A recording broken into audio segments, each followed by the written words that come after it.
ગુજરાત રાજ્યના પૂર્વ નાયબ મુખ્યમંત્રી નીતિન પટેલ અવારનવાર તેઓ પોતાના નિવેદનોને લઈને ચર્ચામાં રહેતા હોય છે, ત્યારે નીતિન પટેલ ફરી એક વખત ચર્ચામાં આવ્યા છે. તો આખા બોલા નીતિન પટેલે ફરી એકવાર જાહેરમાં વિવાદાસ્પદ નિવેદન આપ્યું છે, ચર્ચાનો વિષય બન્યું છે. તો મળતી માહિતી મુજબ મહેસાણામાં સિંધી સમાજ દ્વારા આયોજનમાં કરવામાં આવેલા ચેટીચાંદ મહોત્સવમાં પૂર્વ નાયબ સીએમ નીતિન પટેલે ઔરંગઝેબ વિવાદ અને મુસ્લિમો દ્વારા કરવામાં આવેલા અત્યાચાર પર પૂર્વ નાયબ સીએમ નીતિન પટેલે વિવાદિત નિવેદન આપ્યું છે. નીતિન પટેલે જણાવ્યું હતું કે પાકિસ્તાનમાં અત્યાચાર અને મુસ્લિમોના અત્યાચાર ભૂલવાનો નથી. તેમણે આપણા અનેક મંદિરો તોડી મસ્જિદો બનાવી છે. ત્યારે નીતિન પટેલે યોગી આદિત્યનાથની બુલડોઝર કાર્યવાહીના વખાણ પણ કર્યા હતા. સાથે તેમણે સિંધી સમાજના વખાણ કરતા જણાવ્યું હતું કે સિંધીઓ ગરીબ હશે પણ કદી ભીખ નથી માંગી.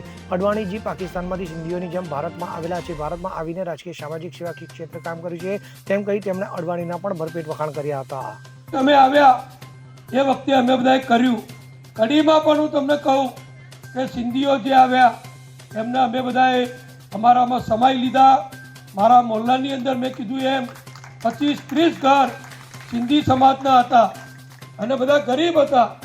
કોઈ કુલ્ફીની લારી, કોઈ બરફની લારી, કોઈ શેરડીનો રસ કાઢવાનો સંચો, કોઈ કપડાની ફેરી, આમ મજૂરી કરી પાણીપુરી, રગડા પેટીસ. અમને જો રગડો ખાતા કર્યા હોય તો મને લાગે સિંધીઓએ જ કર્યા, અને ભાજી પાઉં ખાતા કર્યા હોય તો આ ગોવિંદભાઈ અને એમના ભાઈએ કર્યા, ભોગીભાઈએ. અમે ભાજી પાઉં પહેલાં નહોતા ખાતા, અમને શબ્દની એ ખબર નથી. પણ આ બધું સિંધી સમાજે આ લચ્છીવાળા આવ્યા છે ને આપણા સિદ્ધપુરના, આ લચ્છી પીવડાવવાનું એમણે અમને કર્યું. અમે તો ખાલી છાશ પીતા હતા, પણ તમે લઠ્ઠાદાર છાશ ને મસાલેદાર લચ્છી પીવડાવવાનું ચાલુ કર્યું.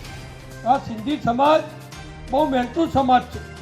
હું 1965-70ની વાત કરું, આ બધા અમારી નજર સામે. એ વખતે હું સ્કૂલમાં ભણતો હતો, 5માથી 12મા 11મા મેટ્રિક સુધી. એ વખતે આ બધા સિંધીઓ જે મહેનત કરતા હતા એ મેં નજરે જોયેલી છે. નાની મોટી કરિયાણાની કેબિનો હોય, કરિયાણાની દુકાન હોય, કાપડનો ધંધો હોય, આમ કરતાં કરતાં આજે બધા ભગવાનના આશીર્વાદથી, ઝૂલેલાલ ભગવાનના આશીર્વાદથી અને ખાસ કરીને તમારી મહેનતથી તમે બધા જે આગળ આવ્યા છો અને આજે સિંધી સમાજ એ ખૂબ પ્રગતિશીલ સમાજ બની ચૂક્યો છે. Bureau report CN24 news. હવે જુઓ દેશ દુનિયાની તમામ ખબરો તમારી આંગળીના ટેરવે. ઉઠાવો મોબાઈલ અને Google Play Store પરથી ડાઉનલોડ કરો અમારી CN24 ન્યૂઝ મોબાઈલ એપ.